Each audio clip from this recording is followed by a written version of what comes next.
여러분 안녕하십니까? 계속해서 전북권 뉴스입니다. 박근혜 대통령의 즉각 탄핵을 촉구하는 제14차 도민총궐기가 열렸습니다. 전주 경원로 사거리에서 열린 집회에서 시민들은 자유 발언과 기점놀이 등을 통해 탄핵을 지연시키려는 대통령 대리인단을 규탄하는 한편 헌재의 조속한 탄핵 인용과 특검 수사기간 연장도 촉구했습니다. 전북시국회의는 다음 주 28일까지가 박 대통령 탄핵의 가장 중요한 시점이라며 시민들의 참여를 독려해 나갈 계획입니다. 대선 주자인 이재명 성남시장이 오늘 전북을 찾아 정부의 지역 홀대를 강하게 비판했습니다. 지지부진한 새만금 사업과 군산조선소 사태는 정부의 의지 문제라며 자신이 균형 발전의 적임자임을 강조했습니다. 전북 기자협회 초청 토론회 강동엽 기자가 정리했습니다. 이재명 성남시장은 전북 현안과 관련한 정부의 미온적인 태도를 강하게 비판했습니다.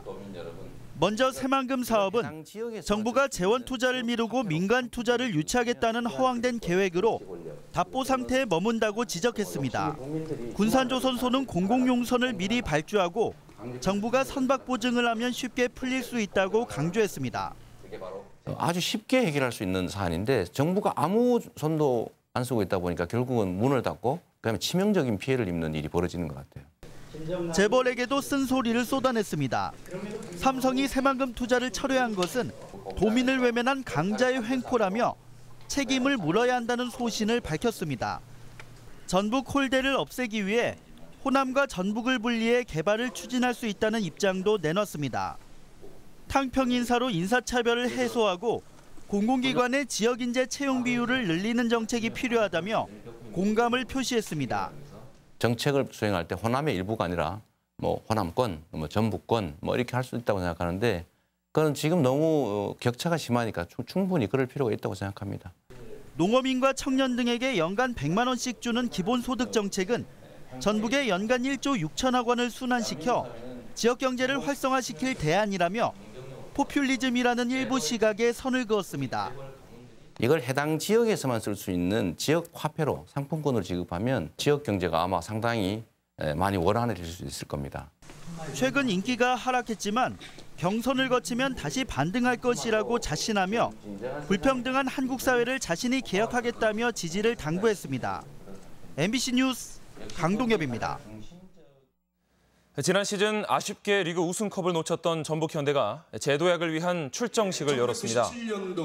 전북현대 축구단은 오늘 전북도청 대공연장에서 이동국과 이재성 등 선수와 팬이 함께하는 사인회와 사진 촬영 행사를 열고 이번 시즌 우승을 향한 첫걸음을 내디뎠습니다. 전북현대는 다음 주 전남 영암으로 전지훈련을 다녀온 뒤 다음 달 5일 전남과 시즌 개막전을 갖습니다. 새만금에서 남원까지 이어지는 동부 내륙권 국도가 2차로로 다시 추진됩니다. 전라북도는 동부 내륙권 국도 가운데 정읍에서 남원까지 구간이 기획재정부의 예비 타당성 조사에서 탈락함에 따라 4차로에서 2차로로 규모를 축소해 다시 추진하기로 했습니다. 동부 내륙권 국도는 19대 대선 공약으로 채택됐지만 그동안 경제성이 없다는 이유로 지지부진해왔습니다.